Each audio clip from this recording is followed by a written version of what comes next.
This podcast contains material of a violent and disturbing nature. It is not suited for all audiences.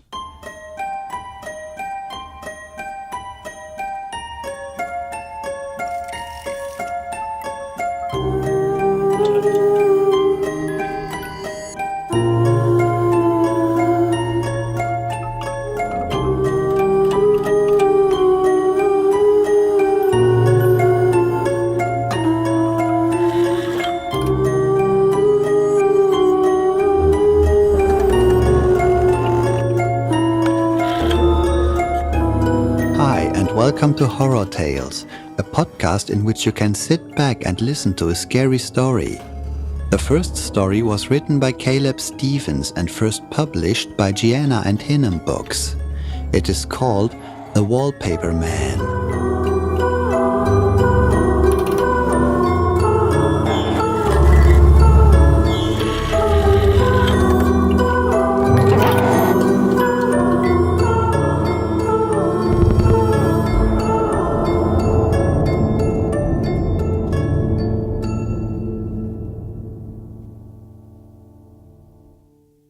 We moved in a year ago, a month after Mom died. Just me and Dad, and Piper, and an old salt-rusted Victorian with big dormer windows and a swooping front porch. It's not much to look at really. A faded blue clapboard construction fronted by a yellow piss lawn and a view of the Safeway parking lot across the street.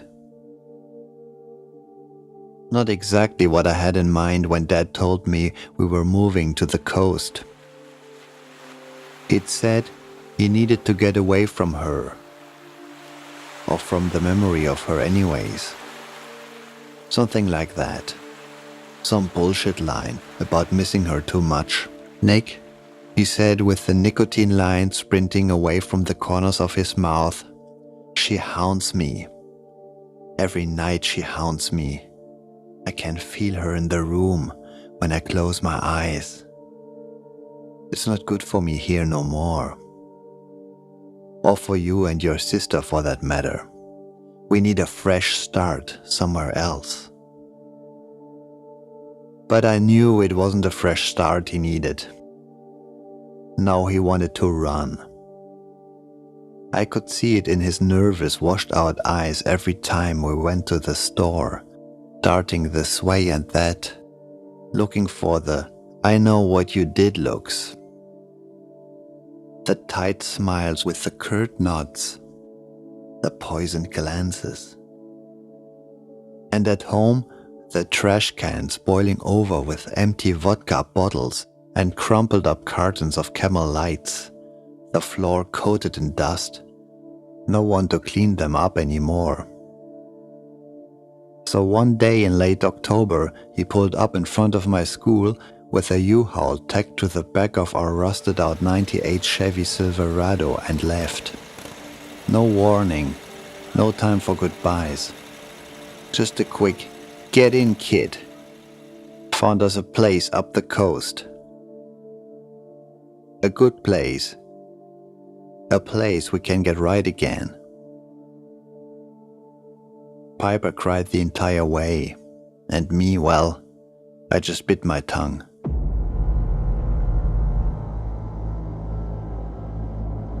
The fear always starts in my toes when he speaks.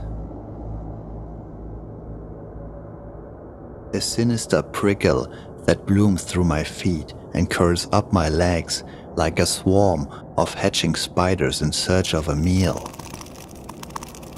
Some writhing webbed-over treat to devour. "I can helps you. I can makes it all go away." His voice is brittle and flutters through the air of my room like a wisp of acrid smoke. "Well, it gives it to me. Well, it gives me the pain." I shudder in my bed and pull the sheets higher, close my eyes and hope to snuff it out, to drown it in the black void of my dreams. Anything to make it stop, to make it go away, but I know better. The Wallpaper Man never stops until I answer.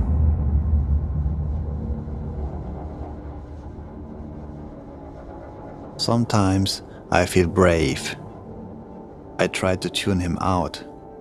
I think about things like Piper's smile when I tell her my stupid knock-knock jokes. It's crooked perfect, with a little gap between the incisors that lights up the room when she laughs. I think about Mom, about how she smelled with lavender when she hugged me. I miss those hugs a lot. When those things don't work, when I'm too afraid to think about anything else, I focus on the fear. The color of it. Black. Definitely black. Its consistency thick, like ragu. Its taste. A bitter copper, like when I bite my lip. Like how I imagine battery acid would taste. It doesn't work. Nothing does really. Nothing but answering him. The Wallpaper Man is used to kids who can run. Me, I have no use for legs. The ALS took them 6 months ago.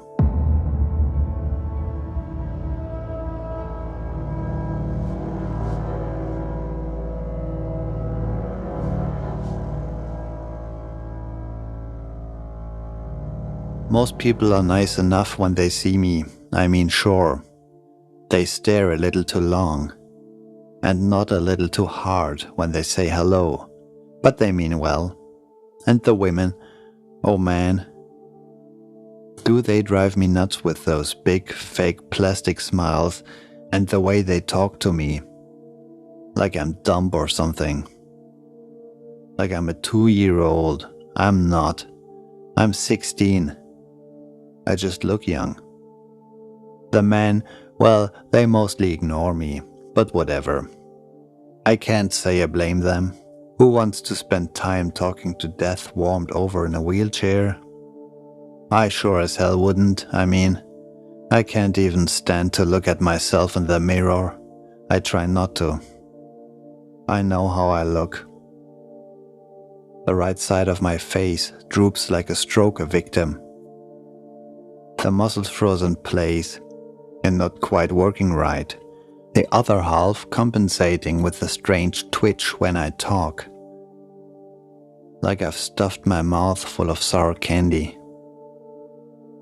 I have eyes that are encased in sharp sockets, and my mouse brown hair sprouts from my head in weird directions that don't quite make sense, no matter how hard I try to smooth it down. And the pain, it's my entire existence. Cramps that go on forever, muscle spasms and skin sores on my legs. Joints that lock up like rusted old latches. Despite this, like I said, most people are nice. Everyone except Roger Elliott.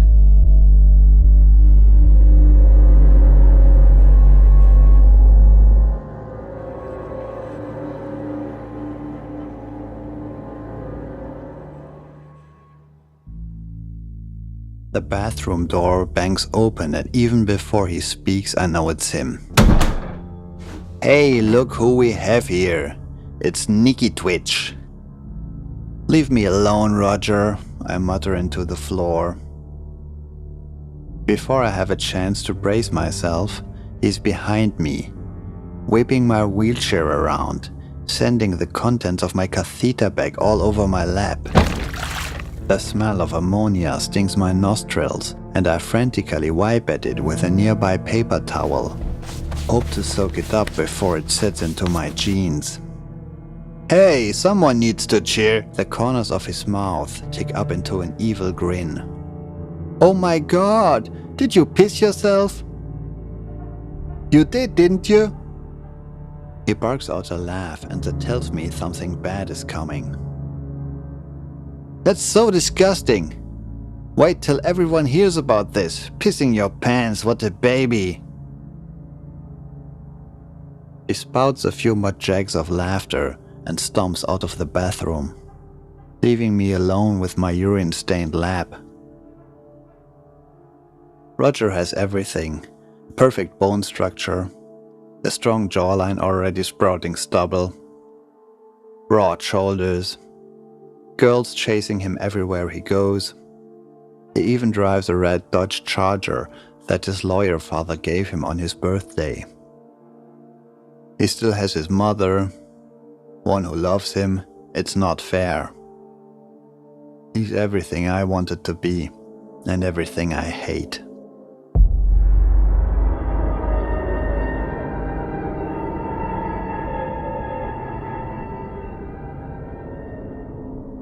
A ray of moonlight cuts through the blinds and washes over the yellowed wallpaper of my room. Over the Wallpaper Man. 10-inch serrated fingers fall past a set of disjointed knees. Angular shoulder blades. Bones that slope sharp into a razor blade neck. His skull is long and segmented and punctuated by a jaw that curls inward. Bones crackling when he speaks. Rigid eye sockets bulge from either side of his head and shift when he moves. 4 eyes in all. It's like something from one of those alien movies, but so much worse because I can't see all of him. I'm forced to imagine the details. Forced to picture the true horror that lies beneath the wallpaper. The slick, black rows of teeth that sometimes flicker against it when he speaks. The skin I imagine to be thick and pocket and reptilian. Has it brought me the names? Has it brought me my 3? Give them to me, and I will take the pain. Yes. The wallpaper ripples as he glides through it like oil, his joints working in a sick, unnatural fashion as he moves.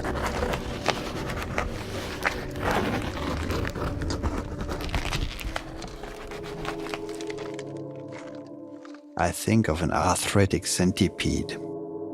My stomach sours at the sight. The putrid sweet odor of his breath washes over me as he nears, his foul exhalations awaiting my response. Night after night, the same question.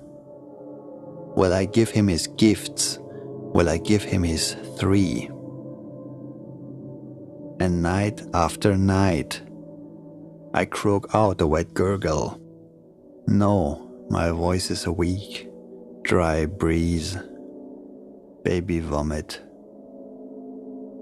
I don't want him to hurt anyone, but tonight, something's different. Tonight, something cold boils through my blood at the prospect of having to face another day with Roger Elliott in it. Without thinking, I whisper his name. Roger Elliott.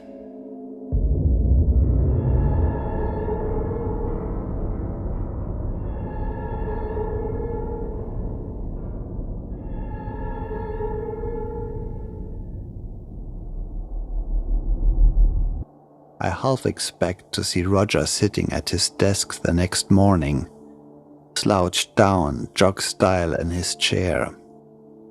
Maybe it was all a dream. Maybe I'm just losing my mind talking to empty walls. But as I roll past, his desk sits wonderfully empty. The sight of it fills me with relief. I can breathe. No looking over my shoulder, for today at least. And it only gets better. He doesn't come to school the next day. Or the next. It isn't until Thursday that I start to worry. Is he dead? Surely not, right? I didn't want to kill him or anything. Maybe just punish him a bit. Make him feel the way he makes me feel. Like trash. Worthless for a while. It's not until Friday that I finally see him. He sits with his head cupped in his hands when I enter the class. He doesn't bother to look up. His hateful eyes are obscured by a thick swoop of hair, and his foot taps out an irregular beat on the floor. A frantic tap, tap, tap that sends me to my desk a little faster. As I glide past him, he pushes a burst of air through his lips and a strange odor tickles my nose. The sticky tack of glue fumes. I watch Roger the entire class.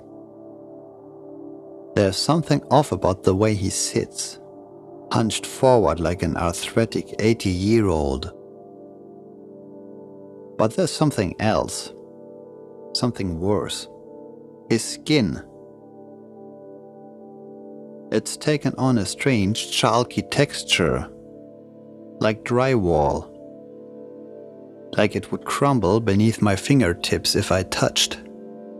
At one point, Roger feels the heat of my gaze, and his eyes flick to mine. I quickly look away. For some reason, I expect him to know this was my fault, that I did this to him. But what I see staring back at me isn't anger. It's fear. A lake of it. Cold, clear fear.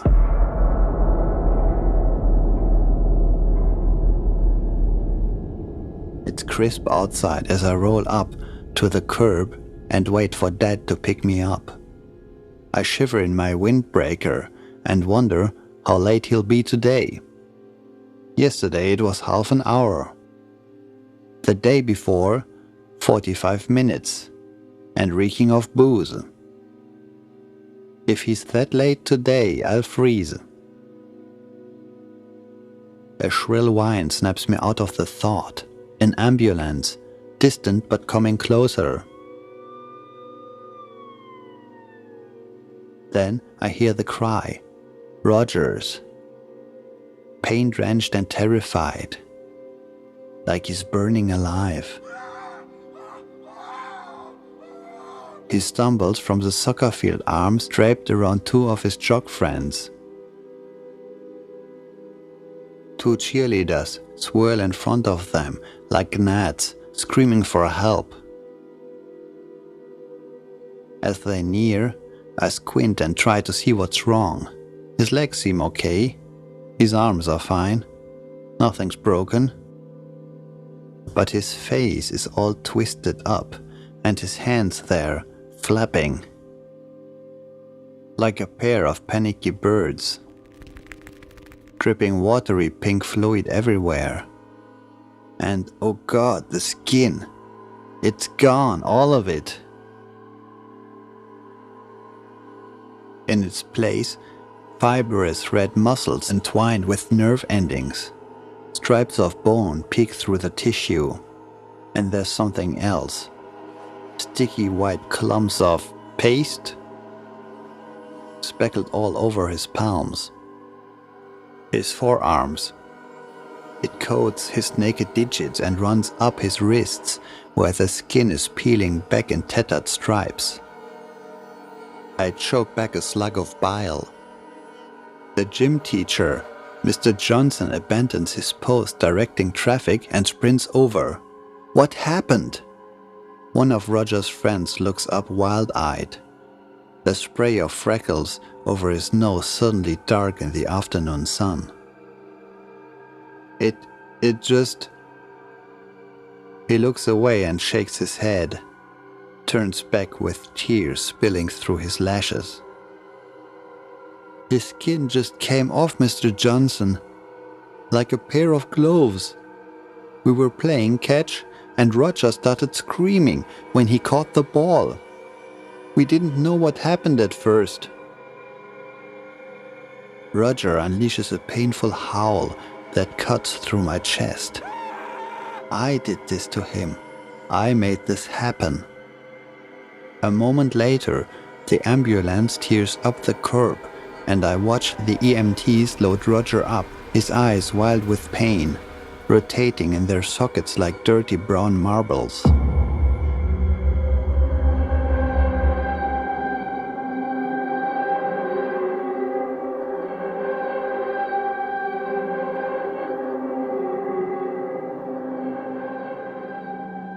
At night, my eyelids scrape open to sheer darkness.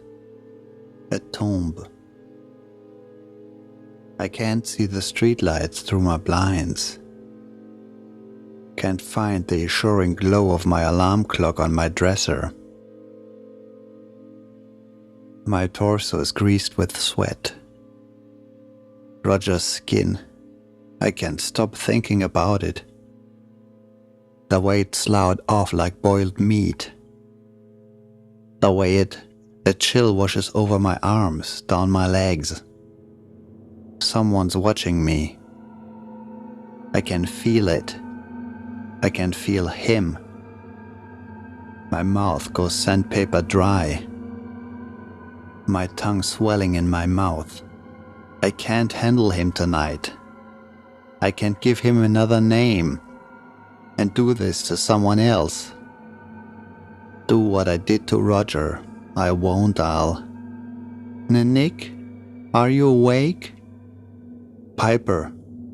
My heart assaults my ribs. She can't come in here, not now. Not with him watching. But he's only ever talked to me, never to her, in more than a year. And there's something wrong with her. I can feel the panic radiating off her in waves. Can hear it in her voice. She needs me. Hey there. Yeah, you okay? I ask. Can I sleep with you tonight? Don't be silly, I say, trying to mask the sudden tremor in my voice. Of course you can. Get in here. She used to sleep with me all the time when she was little. Used to slip into my room, clutching her teddy bear and complaining of nightmares. Really, it was when the fighting got too rough. Back when Dad would lose his temper with Mom, and the snap of his voice would pour through the house like cold thunder. But that was years ago, and now she's 10. Sprouting knobby knees and braces, her features blooming into those of a young woman. Every time I look at her, it hurts. That waterfall of brown chocolate hair and the bubble nose.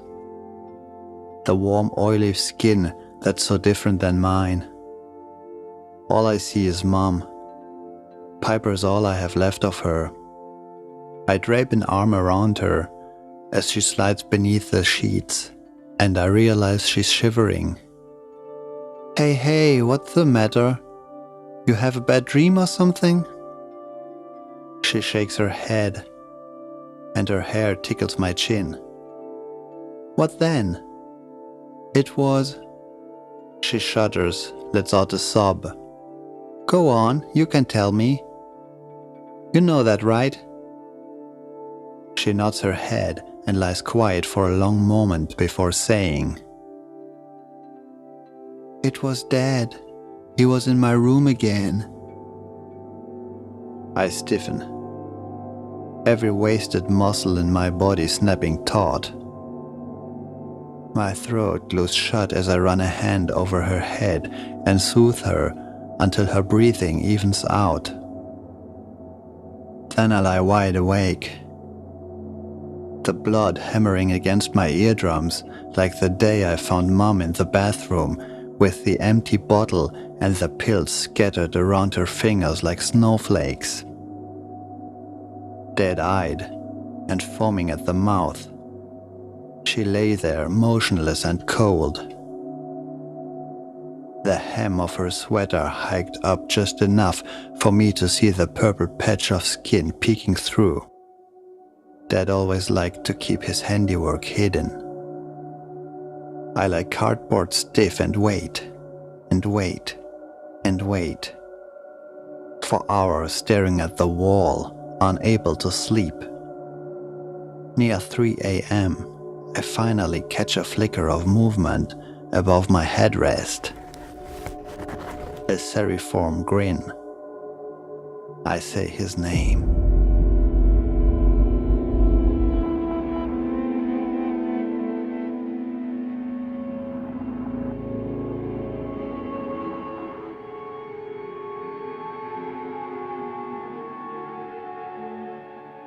In the morning I wake Piper and have her help me into my wheelchair.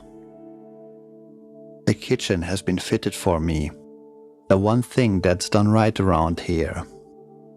So I make a breakfast of scrambled eggs, sausage and orange juice and toast, just like Mom used to do on Saturday mornings.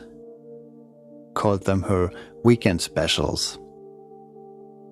There's nothing special about this morning though. Piper sits there dead-eyed, head in hand, pushing the food around her plate until it's time for the bus. When she stands to leave, I grab her arm. Hey, that stuff with Dad, it's never going to happen again, ever, I promise. You don't have to worry about him anymore, okay? She remains frozen in place, her lips pressed into a thin line. Okay? Her delicate jaw bunches tight, and she issues a quick nod, her eyes glassing over with tears, her gaze drifting to the floor. She doesn't believe me, but she should.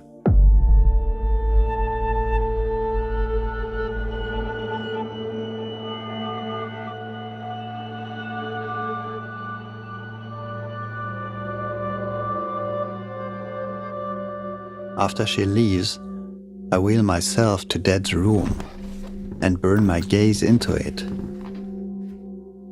My fingers vice grip the armrests of my wheelchair, clenching and unclenching and clenching again until my forearms feel like blocks of cement. Finally, after an hour, I knock once, twice. I expect to hear his voice groggy and graveled over with sleep. Expect for him to yell at me to go away, like he does every morning when I wake him for my ride to school. Nothing. Hesitantly, I push it open and roll through. Dust motes clutter the air, and the carpet is scattered with dirty laundry, greasy t-shirts, and jeans and boxers. A crumpled construction vest. An empty bottle of Jack Daniels lies cockeyed on his dresser, and the room reeks like he hasn't opened a window in weeks. The blinds are drawn, and as I roll through the gloom towards his bed, I catch sight of his crumpled form beneath the blankets. "Dad?" I ask. Silence. I ask again. More silence. I reach out and clutch the comforter, hesitant. The last time I woke him after a night on the bottle, I got a black eye for my trouble. I clench my jaw and give it a tug. Another one. The comforter rustles down over something thin and fibrous. Inch by inch until it appears. Wallpaper. Miles of it. The ugly brown and yellow striped stuff on the walls of his room. It blossoms beneath his bed and runs up and over his arms, his torso, his legs. Encases his skull and stretches taut over the outline of his gaping mouth. I can't tell for certain, but his eyes appear to be stretched wide and his head is angled back in a sick fashion that makes me think he saw it coming.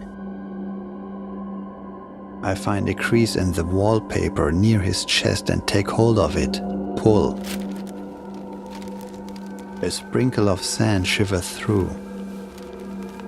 I pull harder, and a stream of it spills onto the bed and scatters to the floor. I know I should stop. That I should turn and wheel myself from the room, but I can't. My fingers working as if operated by a sick puppeteer. As I unwrap the Wallpaper Man's cancerous gift, beads of sweat erupt around my forehead, my back. And then I'm rippling it off in chunks, tearing it open like a toddler on Christmas, anxious for a shiny new toy.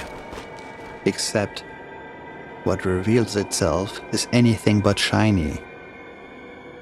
Rivulets of sand drift down to expose a pale cathedral of bone. His rib cage.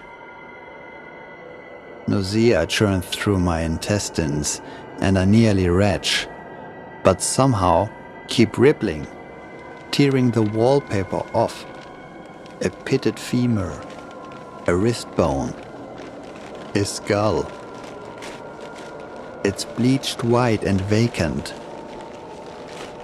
The eye sockets, two black pits of tar, peeking through the grit. I slip the comforter back up and glide out of the room. Drifts of sand crunching beneath my wheels. My stomach assaulting itself, spasming with disgust. But also a sick satisfaction that it's finally over. Piper never has to worry again. Piper. He's warned me. The Wallpaper Man won't stop without a third name. I know who he wants. The thought sends a wave of goose flesh rippling down my arms. That can't happen, won't happen. I have his final name. I've had it all along. But first, I need to make a call.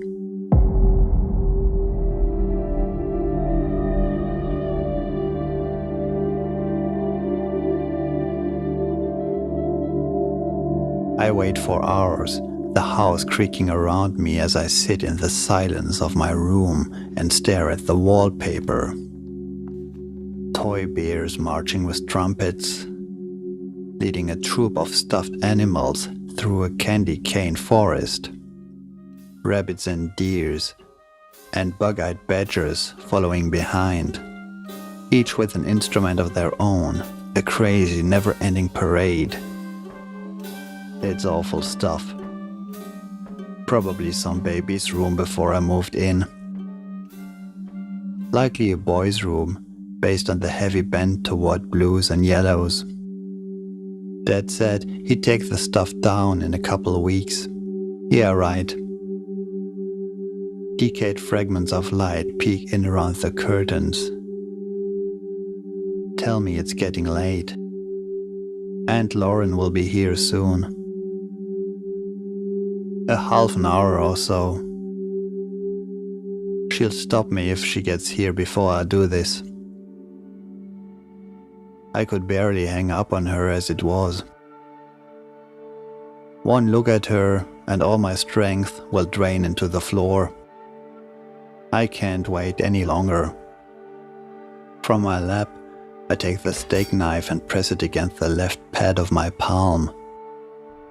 Feel its cold pressure dig into my skin. Stop. Moisture frames my vision. I don't want to do this. I don't want to die. Even if I don't have that long left as it is. The thought of never seeing Piper smile again, of never hearing her laugh, or wave at me from her bike, never being able to tell her that I love her, that everything will be okay, because it will. Aunt Lauren loves Piper almost as much as I do, like Mom did. She'll take good care of her. Better than I could anyways. And she won't let her see this. What happened to Dad? What's about to happen to me? She'll protect her. She'll give her the childhood she deserves. The childhood I can't. I've never seen the Wallpaper Man during the day. I don't even know if this will work, but I have to try. I have to give him his name, and I have to do it right now before it's too late. I bring the knife back into place, and a trickle of red bubbles up around the blade. I hiss and grit my teeth so hard it feels as if my molars will crack. I slide the blade the length of my lifeline and nearly pass out. The pain is exquisite. Somehow I manage to keep it together and roll myself over to the wall. My blood looks black as oil as I press it against the wallpaper and hold it there. I say my name. Nothing happens. I can feel the blood pulsing out of the wound in thick torrents, turning the wallpaper sticky, slick. My head goes woozy, and I struggle to focus. I whisper my name again. Still nothing. My hand slips an inch, 2 inches, catches. Wallpaper-coated fingers around my wrist. A sudden, piercing cold rips through my arm, mixing with the warm gush of blood on the wall. I takes pain, yes. Yes. Yes. The hiss is otherworldly, eternal, reverberating through my chest and washing down my legs in awful undulating torrents. My fingers unfurl and I thump back into my chair, unable to move, unable to blink. I can only stare dumbly at my wrist, at the ring of crusted black skin flaking off where the fingers held me. I've never known pain like this before. It's like holding my hand in a sizzling pan of bacon grease. A shearing sound brings my attention back to the wall, where a single talon-coated finger, at least 10 inches long, cuts through the vinyl material in a clean vertical line. Then, through the rift, another digit emerges. And another, and another. So many fingers spilling through that I lose count.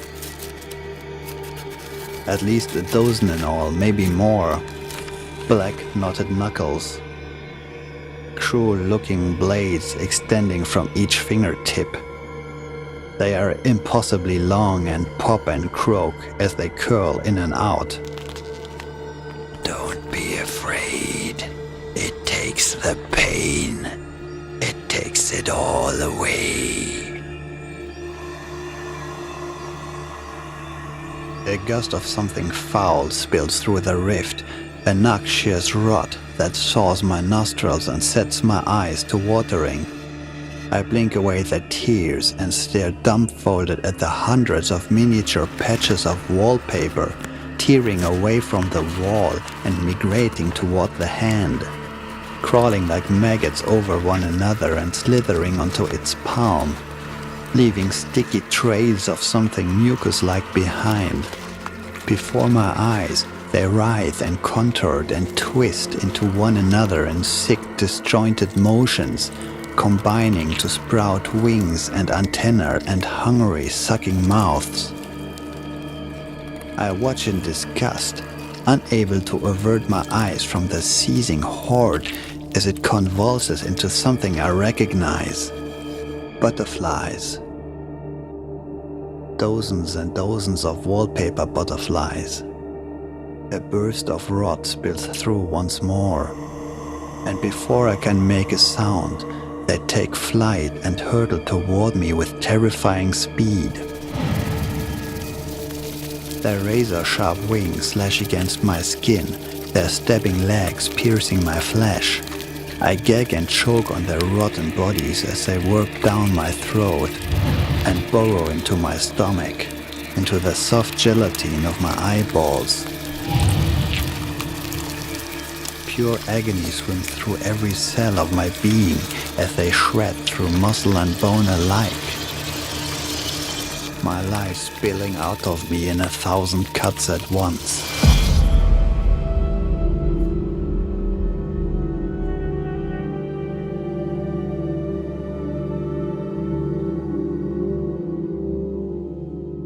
Gray, white, muted colorless shades. I am everything, everywhere, all at once, flicking into existence. My new body feels strange, electric, dangerous. A girl's room. I can tell by the mountain of stuffed animals bulging from the corner hammock. Dogs and cats, and smiling monkeys. A jewelry case frosts a white dresser. Posters of boy bands and horses coat the wall. Beaded necklaces are draped over a rocking chair, and in the corner, beneath a plush bedspread, a spray of hair drifts lushly over a pillow. It's hard to see the color through the striped wallpaper. It's dark, maybe amber, maybe brown. I can't quite tell with my new eyes. All four of them.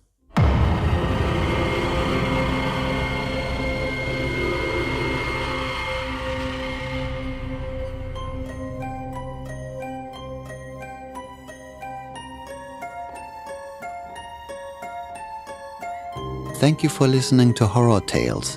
Please subscribe to the podcast on your favorite podcast directory. My name is Max Ablitzer and I'm a music composer.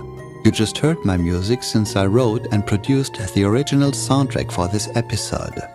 If you would like me to create an original soundtrack for your own project, please get in touch via Facebook or the website www.horrortalespodcast.com. A special thank you to Caleb Stevens, who contributed the story The Wallpaper Man. You can visit him on his blog at www.calebstevensauthor.com. That is Caleb with a C and Stevens with PH. Hope you enjoyed listening, and let's meet again on the next episode of Horror Tales.